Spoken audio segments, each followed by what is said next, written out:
Nesta noite do dia 18 de janeiro de 2017, nós estamos recebendo o companheiro Fábio Fortes, do ID Juiz de Fora, que falará para nós como ter fé nos dias de hoje. Boa noite a todos e a todas.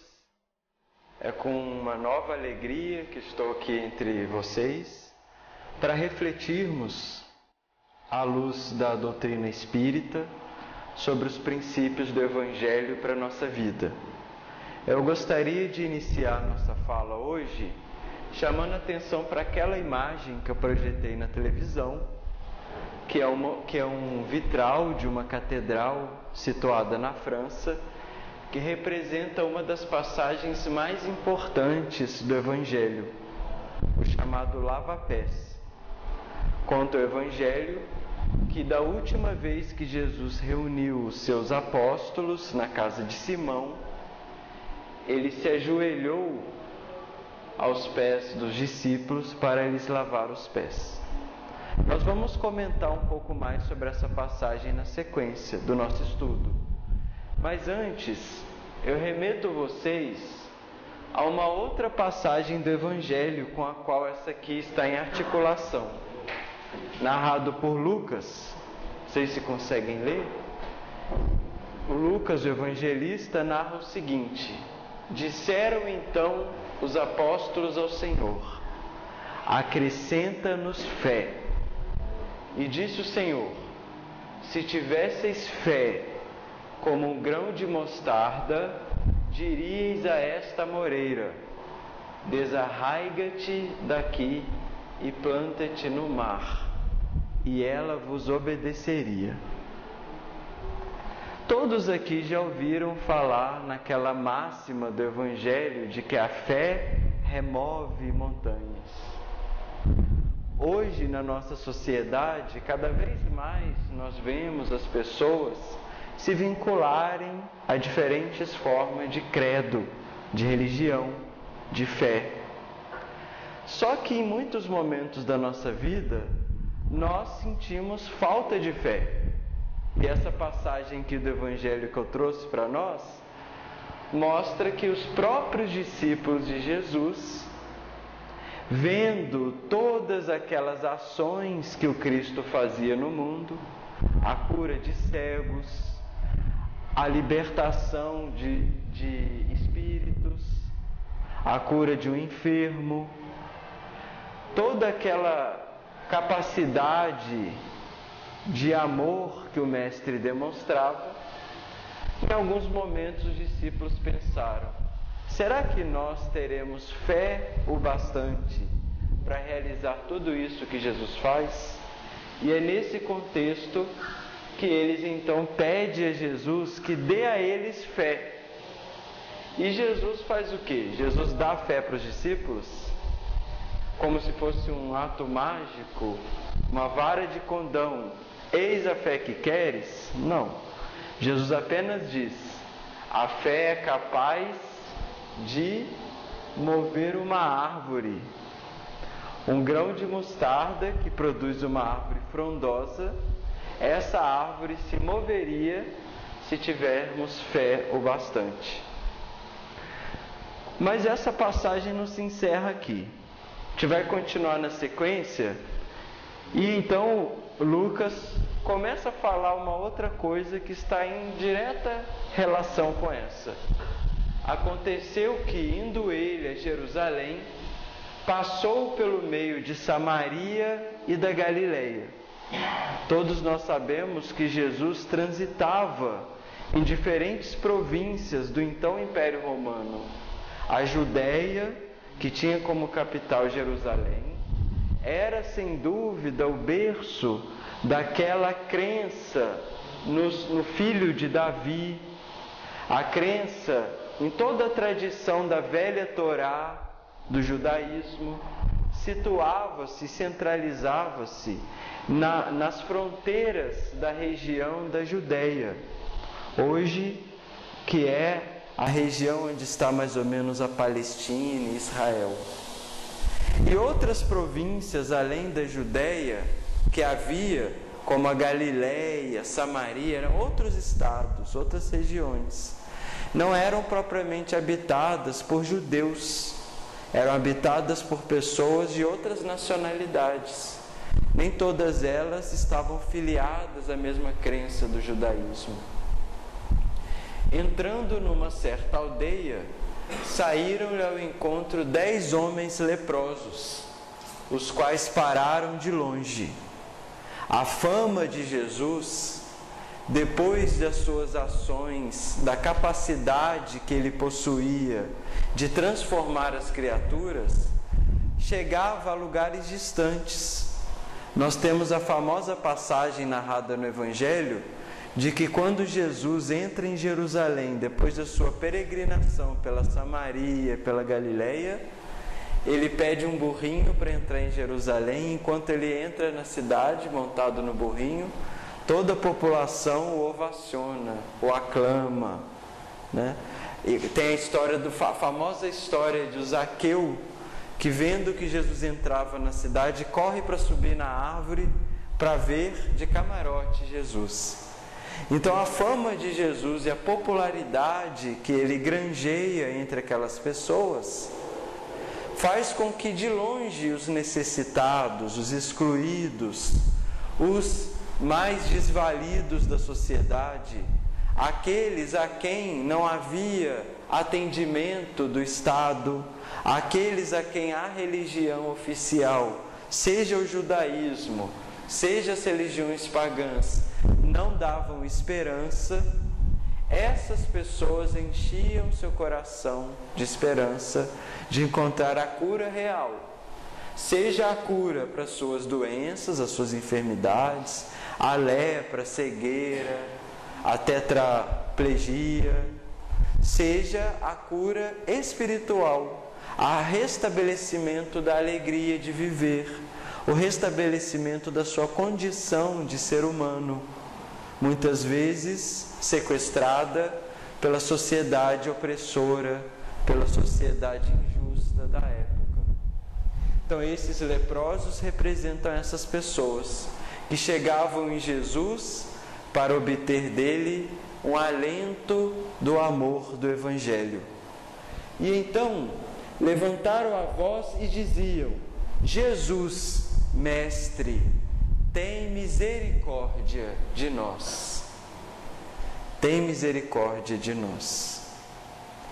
O que essa passagem, então, pode nos dizer? Na sequência, Jesus, vendo aquelas pessoas necessitadas, disse-lhes: Ide e mostrai-vos aos sacerdotes. Ou seja, Jesus não oferece aos discípulos uma solução mágica, a cura que decorre de uma espécie de milagre, porque milagres não existem. Todas as coisas, por mais milagrosas que pareçam, têm o seu funcionamento e a sua ordenação à luz das leis de Deus.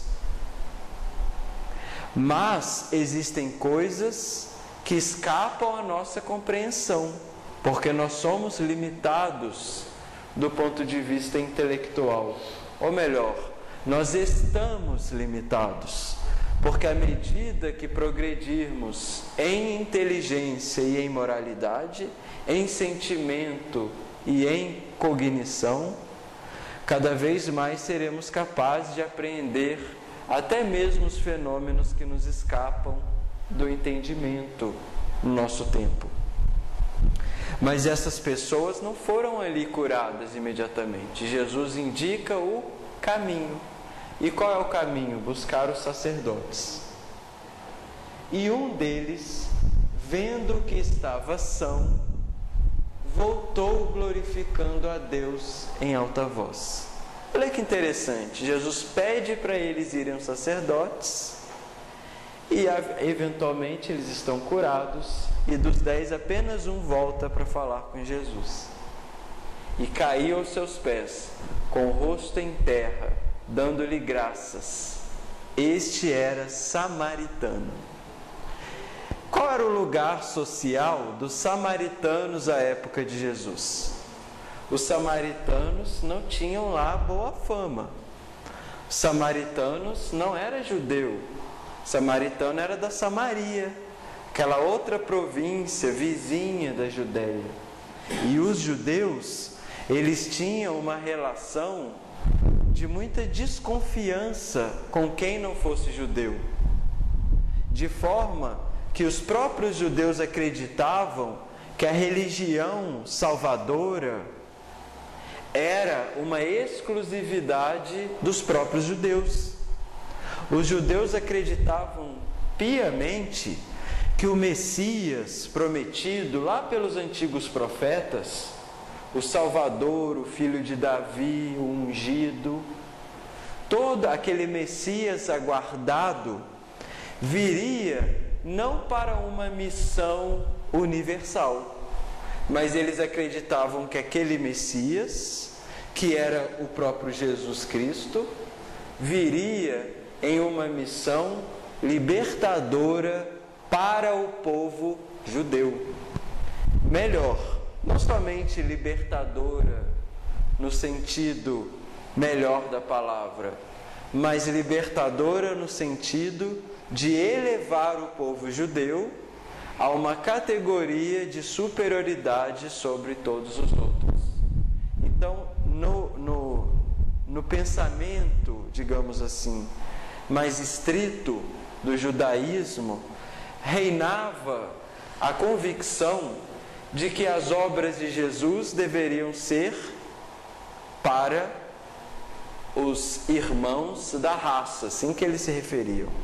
Deveriam ser voltadas para os próprios judeus. Mas Jesus frustra essas concepções, porque o amor de Jesus não respeita fronteiras. Jesus não foi e não é o Messias de um único povo, de um povo eleito, um povo escolhido, porque não existe um povo eleito ou um povo escolhido. Jesus estende as suas mãos, Jesus oferece o esclarecimento, Jesus atende a todos aqueles que lhe buscam e todos aqueles que possuem o mérito suficiente para ser beneficiado de acordo com a sua necessidade. Aqui é o samaritano. O samaritano não é judeu. E de todos, quem volta para agradecer a Jesus é o próprio samaritano. Os demais, provavelmente judeus, não voltaram. Mas vamos acompanhar agora a última passagem. Eu peço que tenham paciência, porque esse é o pano de partida para o nosso pensamento. E respondendo Jesus: não foram 10 os limpos? E onde estão os 9 restantes? O que Jesus tinha falado para eles fazerem? Isso, ir lá para os sacerdotes. Eles foram sacerdotes, mas eles foram curados, mas mesmo assim foram para o sacerdote. O samaritano não foi para o sacerdote, ele volta para agradecer Jesus. Não houve quem voltasse para dar glória a Deus senão este estrangeiro? Pergunta que Jesus faz. Seja o estrangeiro é que volta. Jesus então disse: vai, levanta-te, tua fé te salvou. Eu iniciei a nossa reflexão com essa longa passagem, que começa com um clamor dos discípulos pedindo para acrescentar fé, e termina com a universalização da fé. Termina com a ação do Cristo a favor dos necessitados, a cura daqueles leprosos, que não tem fronteiras. A fé que salva a todas as criaturas, independente da raça, do credo, da nacionalidade, do status social, independente de qualquer parâmetro que define a transitoriedade da nossa personalidade presente. A fé ela é curadora. É essa a mensagem que traz o texto. A fé cura todos aqueles que estão em posição de serem curados. Então, gente, pensando nessa passagem, eu proponho a nossa reflexão de hoje: como ter fé em nossos dias. Como ter fé nos dias de hoje? Num campo em que a fé se mostra por vezes tão misturada com N outras coisas absolutamente alheias à fé, a fé que mercadeja nos templos, a fé que é sinônimo de aprisionamento das criaturas, a fé que é, em alguns casos, até beira a violência das consciências, a fé que transita e confina, muitas vezes, com o mais obscurantista pensamento anticientífico, com um pensamento, por vezes, preconceituoso. Essa fé que está aí eclodindo em nossa sociedade, o que nós, espíritas, podemos contribuir para restaurar aquela fé do Evangelho, aquela fé que é curativa? Como? O que nós podemos pensar sobre a fé? E assim, eu destaco alguns pontos, mas antes, vejam vocês o que nós temos enquanto definição de fé no dicionário. Fé significa adesão absoluta do espírito àquilo que considera verdadeiro. Adesão absoluta do espírito. 2. Sentimento de quem acredita, ou seja, é crença em determinados princípios religiosos. 3. Religião. Fé espírita, fé cristã, fé muçulmana. 5. Atitude de quem acredita ou tem esperança, confiança. 6. Fidelidade. 7. Prova.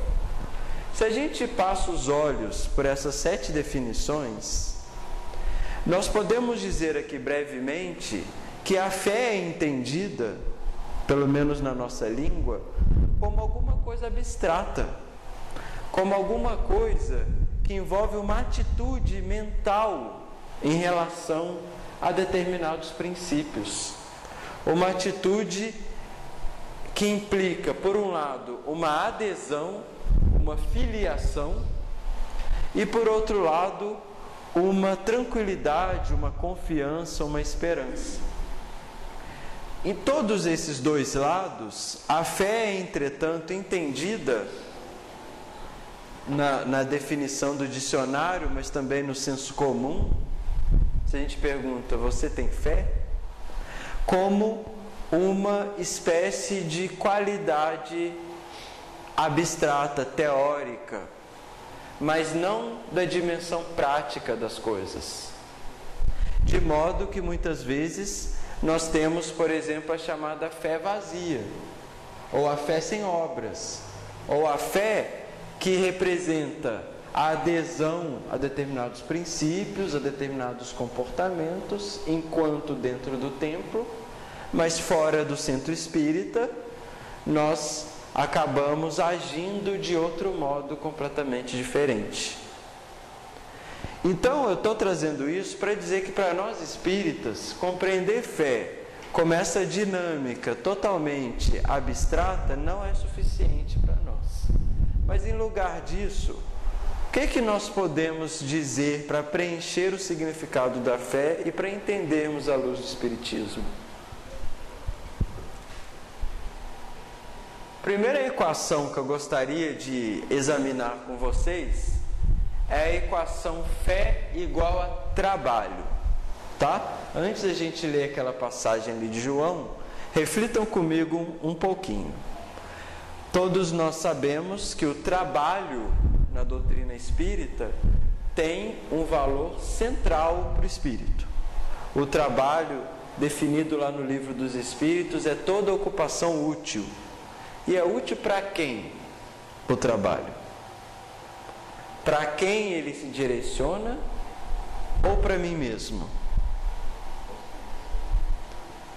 Em primeiro lugar, para nós mesmos. Não existe progresso, não existe aprimoramento sem trabalho. Não existe aprendizado sem exercício. Então, o trabalho, que é a ocupação útil do nosso tempo reencarnatório, como que nós mobilizamos o nosso tempo do dia de hoje para sermos um espírito e agirmos significativamente no mundo? Isso gera para nós aprendizado, gera para nós experiência, gera para nós evolução, progresso. Não existe evolução, progresso, aprimoramento espiritual e intelectual sem que a gente se ocupe do trabalho. Isso é um conceito fundamental na doutrina espírita, sabendo que trabalho não se limita às tarefas profissionais. Trabalho não se limita à concepção mais banal de serviço, mas todo momento, mesmo em silêncio, podemos estar trabalhando, desde que o nosso estar no mundo seja útil para nós ou para outros. Bom, esse primado do trabalho é fundamental para nós, porque na nossa cultura, trabalho, infelizmente, é associado a alguma coisa muito ruim. A própria palavra trabalho, vem de uma palavra medieval, tripalium. Tripalium, parece para vocês coisa boa? Não parece. Tripalium designava, na Idade Média, um instrumento de tortura. Então está meio que implícito na nossa cultura a ideia de que trabalho é uma coisa ruim, é uma coisa penosa. Tem um colega que trabalha comigo na universidade, que eu olho para ele e está sempre com aquela cara triste. Acho, mas o que está acontecendo, fulano? Ah, Fábio, lá faltam 13 anos, 4 meses, 2 dias, para eu me aposentar, graças a Deus.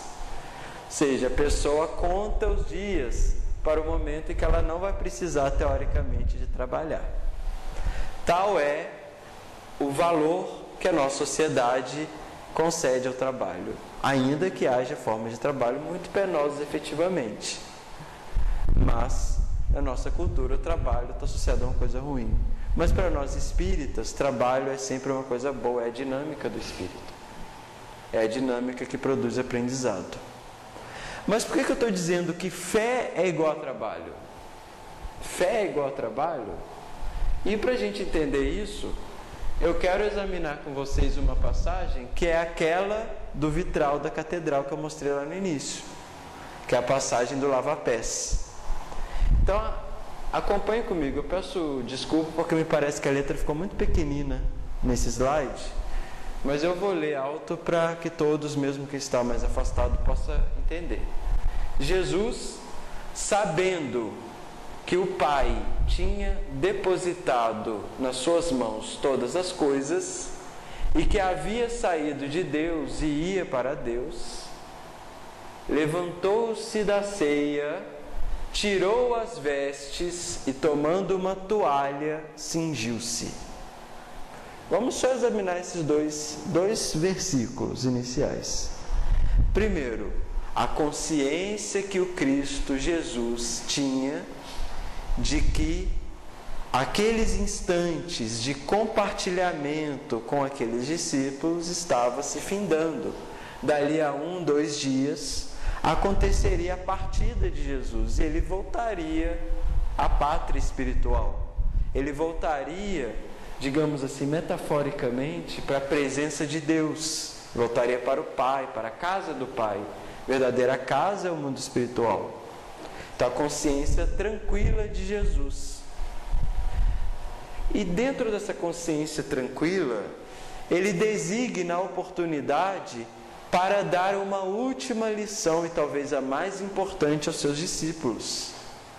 E ele dá essa lição não através de palavras, não através de discurso, mas através de um gesto simplório, mas profundamente significativo do Evangelho.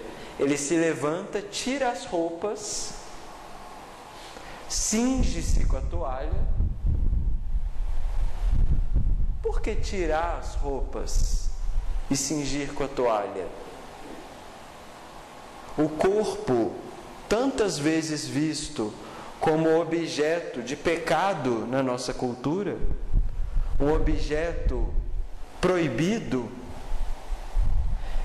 durante séculos e séculos de pensamento dualista, alma versus corpo, como se fossem coisas separadas. Essa tradição dualista que separa espírito de corpo, separa a espiritualidade de matéria, maniqueísta, como se fossem coisas inconciliáveis, gera em nós, mesmo espíritas, algum mal-estar quando a gente imagina Jesus tirando as vestes na frente dos discípulos. Tamanha é o pudor e a culpa que nós trazemos da nudez. Mas Jesus se mostra nu para os discípulos porque o nosso corpo e mais nada, a roupa não nos pertence, é empréstimo.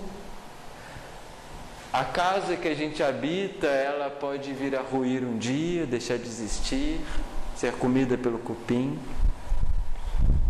Nada mais nos pertence enquanto instrumento de evolução. O nosso corpo é um instrumento primordial para o trabalho, mesmo com as suas limitações. Nem todos têm um corpo inteiramente saudável, nem todos têm uma constituição física harmônica, mas é a experiência nossa espiritual no nosso corpo que permite que a gente entre em contato com esse mundo material e progrida. Então, tirar as roupas é importante para o que vem na sequência, que é o exemplo que Jesus vai dar do lava-pés. Então, Jesus se cinge com a toalha e então deita água numa bacia e começa a lavar os pés aos discípulos e enxugar-lhes com a toalha com que estava cingido. Se ajoelha e lava os pés dos discípulos e enxuga com a toalha. Aproximou-se, pois, de Simão Pedro, que lhe disse: Senhor, Senhor, tu lavas-me os pés a mim?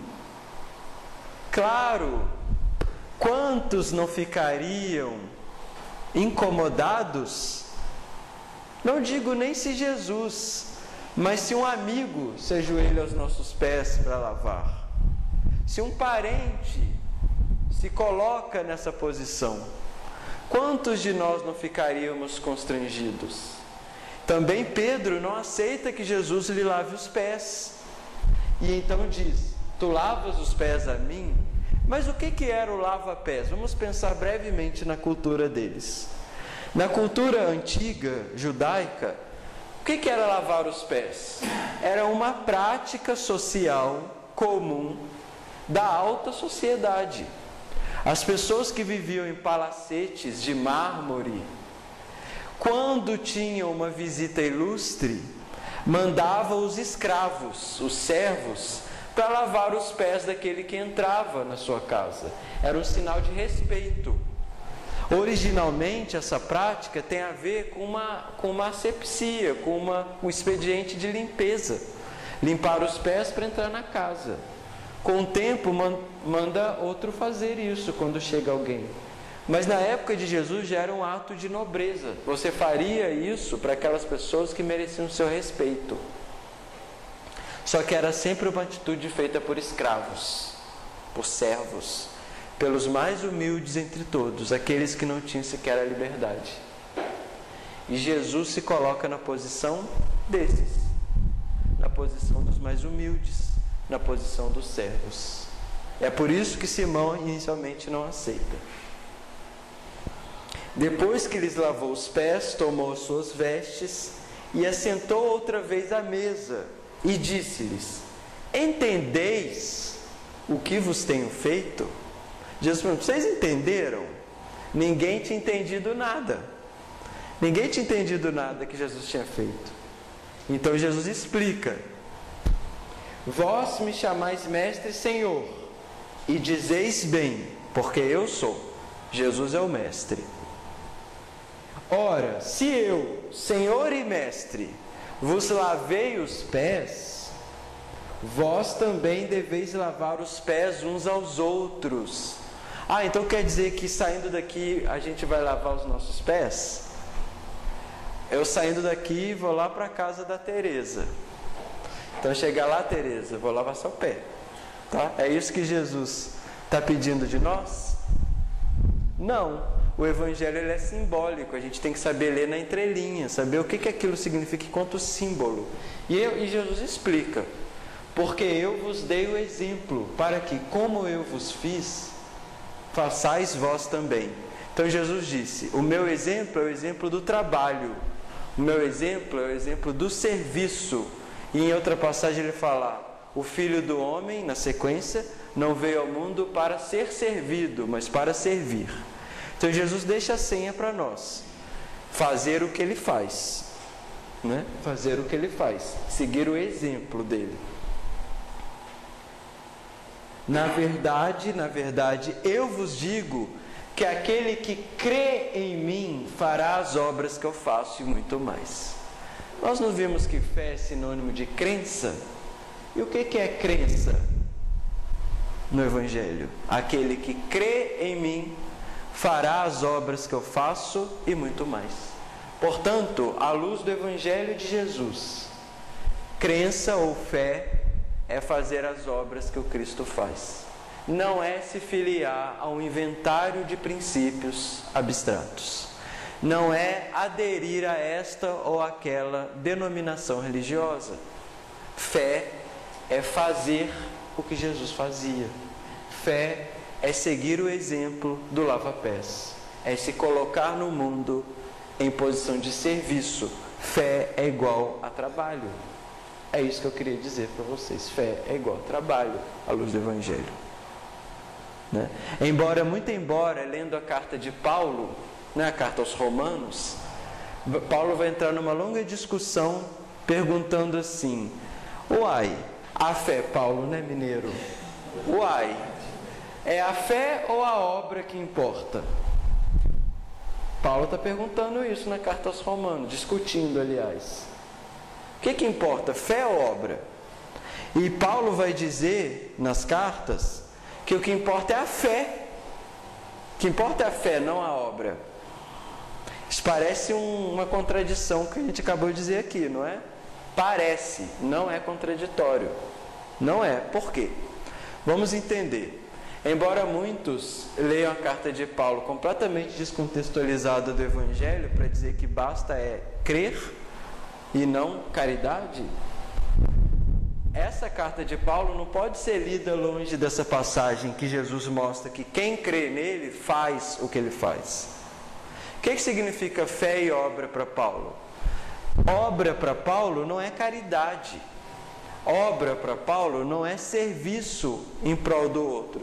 Seria o mais absurdo e o mais incoerente com o próprio Paulo se ele não acreditasse no valor do serviço, sendo que ele, tão logo passa a conhecer Jesus na estrada de Damasco, vai pegar o tear da sua família e a velha profissão que passou de pai para filho e vai percorrer o mundo levando a palavra de Jesus, tecendo suas próprias roupas, vendendo. Ou seja, a vida do Paulo é uma vida de serviço, é uma vida de trabalho. Como que Paulo poderia dizer que a fé é mais importante que o trabalho, entendendo fé essa coisa desvinculada do trabalho? Se Paulo de fato acreditasse que basta a fé e não as obras, como muitos interpretam essa passagem, então o exemplo da vida do Paulo certamente teria sido diferente. Ele conheceu o cristianismo, construiria um templo e ficaria lá dentro do templo cultuando o Deus dos cristãos para o resto da vida. E já teria valido a pena. Mas não. O testemunho da vida do Paulo já mostra que trabalho é fundamental. Testemunho não somente do Paulo, mas de todos os primeiros apóstolos. Mas não é só isso. Obra para Paulo, quando Paulo na carta aos Romanos diz que é a fé e não a obra que deve vir em primeiro lugar, obra significa os serviços religiosos, tem um sentido muito específico. Essa discussão do Paulo surge quando os primeiros cristãos vão levar o evangelho de Jesus aos não-judeus, ao gentio. Quando chega lá no gentio, os judeus começam a se perguntar: será que eles também vão ter que passar por todos os rituais dos judeus que nós passamos para chegar ao evangelho de Jesus?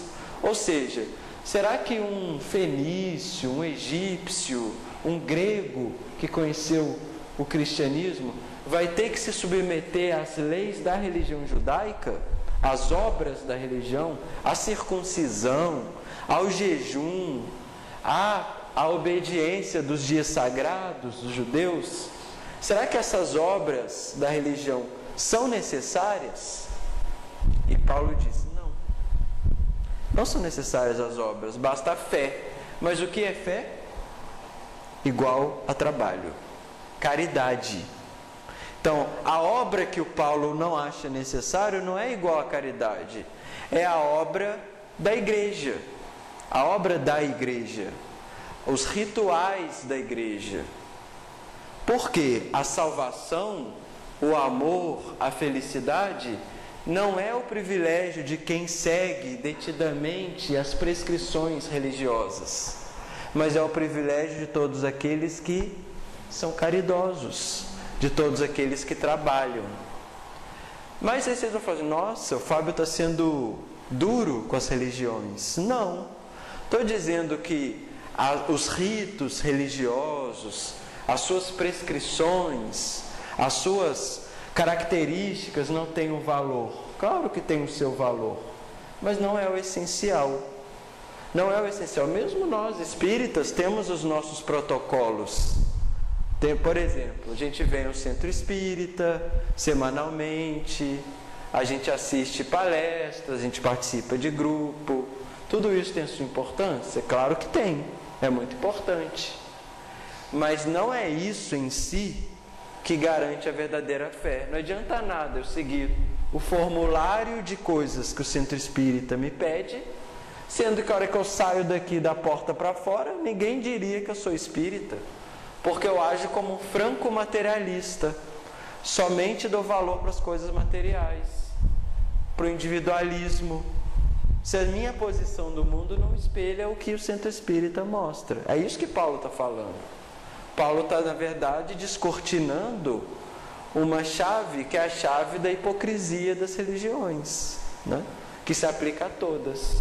Então, é isso. Fé é igual a trabalho, mas não só. Ainda quero mostrar duas coisas. Fé e trabalho, né? Duas coisas aqui associadas. Fé é também para nós espíritas confiança tranquila e pacífica, tá? Então lá a passagem do Evangelho segundo o Espiritismo diz: a fé verdadeira é sempre calma, confere a paciência que sabe esperar, porque estando apoiada na inteligência e na compreensão das coisas, tem a certeza de chegar ao fim. A fé insegura sente a sua própria fraqueza e, quando estimulada pelo interesse, torna-se furiosa e acredita poder suprir a força com a violência. A calma na luta é sempre um sinal de força e de confiança. Quanto à violência, pelo contrário, é prova de fraqueza e falta de confiança em si mesmo. Evangelho segundo o Espiritismo. Ou seja, a fé verdadeira é sempre pacífica, porque tem a certeza da atemporalidade, da imortalidade. A fé que utiliza expedientes violentos não é fé. E aí Kardec está comentando com os espíritos da codificação algo que ao longo do tempo as religiões, infelizmente, se utilizaram. Quanta barbárie não foi perpetrada na história da humanidade em nome de uma fé. E ainda é. Quanto absurdo não se abriga debaixo de princípios pretensamente religiosos. Então, a verdadeira fé, ela é sempre pacífica e calma. Jesus foi condenado por aqueles que testemunharam a sua existência física no nosso orbe. Muitos deles, nós próprios. Jesus foi condenado. Jesus foi torturado. E a fé de Jesus se abala no madeiro da cruz? Não. Ao contrário, Jesus, como última palavra, tem um olhar de perdão para toda a humanidade. O cristianismo, o evangelho, a mensagem do Cristo não é obra de um dia, não é obra de um ano, não é obra de uma vida. Há 2000 anos é uma semente que germina silenciosamente, discretamente, mas é uma semente que só pode florescer porque é o roldão do progresso. É a civilização, não tem como fugir. Agora, o que adianta se no afã da minha fé, por mais que sincera que seja, eu queira a todo custo impor a outro o meu pensamento, eu já estou saindo do caminho da verdadeira fé, à luz do Espiritismo. Por isso que nós espíritas, nós nunca devemos querer convencer o outro da nossa crença. O Espiritismo não é proselitista. Nós não precisamos converter o outro. Sabe por quê? Porque ninguém converte o outro. Ninguém converte o outro. Não adianta eu querer converter o outro. A conversão verdadeira é um ato interno do próprio indivíduo. Eu me transformo. Conversão é transformação. Não adianta, eu posso gastar o meu latim com outro. Eu falo, tá bom, Fábio, acredita, é isso mesmo. Mas o íntimo não acredita. E se acreditar e não transformar a vida, então não é acreditar. O Espiritismo e as religiões é forma de vida. A gente tem que viver o Espiritismo. A gente não tem só que pensar, meditar e estudar o Espiritismo. Tem sim que meditar, estudar, pensar o Espiritismo, mas tem que viver o Espiritismo. Então é isso, né? Fé é igual a confiança tranquila. O mundo está caindo, nós estamos observando a barbárie, nós estamos vendo o retrocesso social. Podemos estar. A história, o tempo é cíclico. A gente pode agora achar que está pior do que ontem, mas vamos ter a tranquilidade de esperar o melhor, não vamos perder a esperança. Mas Fábio, mas eu vou passar a vida em apuros. Uma vida na noite do tempo é quase nada. Quase nada.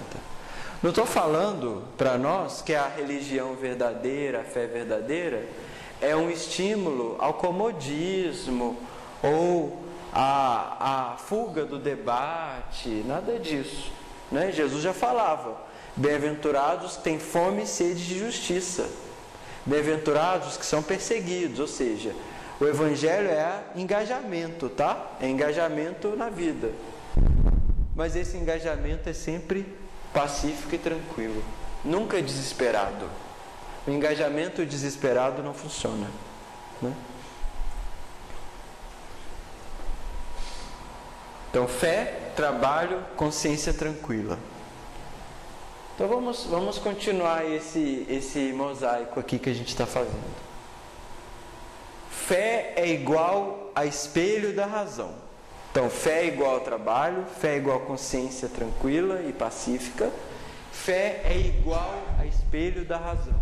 E aí eu vou destacar só a primeira frase, que é a mais famosa do Evangelho segundo o Espiritismo.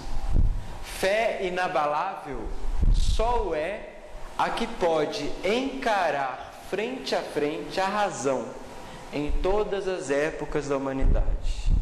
Ora, nós, indivíduos, espíritos, somos seres racionais, não é? Já dizia o velho Aristóteles, nós somos seres racionais. Nós temos a capacidade de pensar. Então a fé verdadeira não subtrai a nossa capacidade de pensar. Nós temos que submeter a fé ao nosso pensamento. Mas eu sei tudo? Minha razão é infalível? A minha razão é plena, é absurda, dá conta de tudo? Não. Nossos instrumentos racionais são ainda precários, são engrenagens ainda muito rudimentares, ferrujadas às vezes, que a gente não está acostumado a pensar. Nosso Fábio está falando cada absurdo, a gente não está acostumado a pensar. A gente não está acostumado a pensar, não. Se a gente observar bem, tudo fora aí na sociedade nos leva a agir igual autômato, automático, igual robô. Quantas vezes a gente não sai de casa pela manhã, quando vê já está na hora de dormir? E a gente não viveu conscientemente cada parte do dia. A gente vive inconscientemente e tudo nos leva ao automatismo, tudo. Tudo nos leva ao automatismo da vida. E quando a gente está nesse roldão automático da vida, o que acontece? A gente age ou reage? Reage. A gente só apaga incêndio. A gente só responde aos estímulos do mundo. Então, se eu estou dirigindo um carro no automático, uma pessoa me freia, o estímulo aconteceu, então eu vou reagir. Uma pessoa me fecha, coisa parecida. A gente está reagindo. Só que quando a gente reage, nós replicamos padrões de comportamento e pensamento e sentimento do nosso passado. Padrões que já estão consolidados na nossa experiência espiritual. Agora, esses padrões são insuficientes. Nós estamos no mundo de provas e expiações, o que significa que nós temos reações ainda muito rudimentares a tudo. A nossa reação ainda é muito violenta, a nossa reação ainda é muito indignada, excessivamente exagerada. A nossa reação, o nosso instinto de reação é ainda muito rudimentar. Então nós precisamos substituir essas reações que dizem respeito ao nosso passado, porque é o que está consolidado na nossa experiência, por ações conscientes e diferentes do que a gente faria. Então, se alguém me fecha no trânsito, a minha reação é ficar com raiva, ou então buzinar, ou então brigar, né? Em alguns casos até pior. É a reação. Agora, qual é a ação que eu vou colocar no lugar? Ora, para eu colocar uma ação no lugar, eu preciso ter consciência de cada momento da vida. Eu preciso submeter cada experiência à consciência, à razão. Ou seja, eu preciso pensar. Preciso colocar a engrenagem do nosso raciocínio em atividade, questionar. Ou seja, a fé é uma fé consciente e racional. Não é uma fé automática, não é uma fé cega, né? É uma fé que nos coloca em pensamento. E nós espíritas, especialmente, né? Kardec dizia até fé raciocinada. Nós espíritas temos o dever de questionar. Questionar tudo, até o espiritismo. Questionar a própria doutrina. Se a fé é verdadeira, diz Kardec, ela é inabalável em todas as épocas da humanidade. Todas as épocas. Porque à medida que a gente evolui, o conhecimento também evolui, o conhecimento espírita também.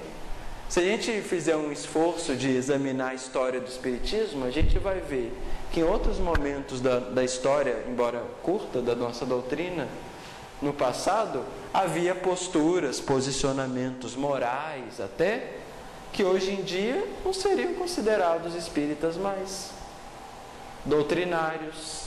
Ou seja, nós podemos aperfeiçoar a nossa doutrina, porque senão isso aqui, o livro dos Espíritos, se a gente ler isso aqui sem questionar, sem pensar, não estou falando para falar, estou duvidando de Kardec não, tá gente? Estou falando isso não. É a base, é o fundamento da doutrina. Mas a gente tem que ler pensando. Porque se a gente ler sem pensar, isso aqui vira só um livro sagrado, igual as religiões fazem. Então, o livro Kardec. Não. Isso aqui não é a doutrina espírita. Isso aqui é a codificação. Tá? Um mapa não é a cidade. É. Um atlas de anatomia é o corpo humano? Não é. A gramática de uma língua é a própria língua? Não é. O Livro dos Espíritos é a doutrina espírita? Não é, é um código. Requer de nós raciocínio, pensamento, questionamento. A doutrina espírita nos exige isso. Fé, razão, né? Trabalho, consciência, razão. Fé, esperança. Isso aqui acho que é a última parte, tá, gente? Inspiração divina. A fé desperta todos os instintos nobres que encaminham o homem para o bem. É a base da regeneração. Tende, pois, a fé com que ela contém de belo e de bom na sua pureza. Com a sua racionalidade, não admitais a fé sem comprovação. Cega, filha da cegueira. Não admitais, está na codificação. Quero comprovação.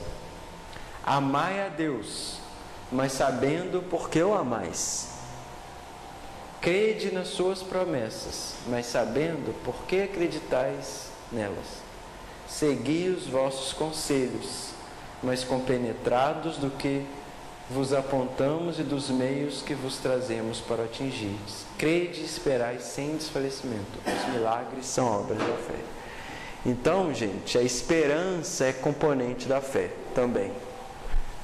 E termino dizendo, os milagres são obras da fé, porque eu comecei o nosso estudo mostrando uma cena de milagre do Evangelho. Jesus curando os leprosos. E Jesus falando, a tua fé te salvou. Mas que fé é essa? É a fé que, embora eu possa não compreender aquela cura, porque eu não tenho recursos intelectuais e tudo, mas aquela cura deriva da fé daquele indivíduo. Mas qual fé é aquela? A fé que é o amor, a fé que é o trabalho, a fé que é o mérito individual do espírito. Porque muitos outros não foram curados e não serão curados. Não existe um milagre que é indiscriminado, porque simplesmente não existe um milagre, como eu disse. Todas as coisas estão sob as leis de Deus. Então, fé é esperança, né? Ter esperança. E hoje, em nosso tempo, né, século XXI, poder se acolher à luz de uma fé é extremamente consolador. E a doutrina espírita, novamente, comprova sua vocação de doutrina consoladora. Porque à luz dessa doutrina podemos ter esperança, né? E assim a gente termina a fé segundo o Espiritismo, que é a árvore, né? Que árvore é essa, gente? Qual é essa árvore, gente? Eu que fiz esse desenho.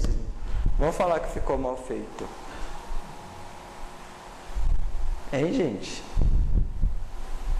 Eu já falei aqui no estudo de hoje. Quero ver quem presta atenção. Não. Eu falei no estudo de hoje. É a mostarda, gente. É o grão de mostarda que cresceu. Tá lá. Você está questionando o meu desenho. É o grão de mostarda que cresce vigoroso, dando ramos que alimentam a vida. É meio pós-moderno, assim. Então é isso, gente. Trabalho é a base, consciência, razão, esperança. Então, como ter fé nos dias de hoje? Foi a minha pergunta. Dessa maneira. Essa é a maneira que o Espiritismo nos indica que é o modo de ter fé nos dias de hoje. Tudo que foge a isso, certamente não é fé. Pode ser qualquer outro tipo de coisa. Disputa, interesse, desejo, não é fé. Então, com essa mensagem, eu gostaria então de convidar a todos a reflexão sobre a nossa fé, sobre a nossa religião, sobre o que fazemos dela, sobre o que a mensagem espírita aporta para nossas vidas enquanto proposta, né? Que tipo de proposta é essa que pode fecundar a nossa vida e germinar, frutificar, trazer alento, trazer esperança, trazer o bem para as pessoas à nossa volta e principalmente para nós mesmos. Porque a doutrina espírita é isso, é uma maneira de nos libertarmos e de nos conduzirmos novamente para o caminho que gera para nós felicidade. A doutrina espírita é o meio que nos permite sermos novamente felizes. Então, com essa mensagem, gostaria de agradecer a todos pela paciência e pela compreensão e desejar a todos, né? Ainda estamos em janeiro, feliz ano novo. Muito obrigado.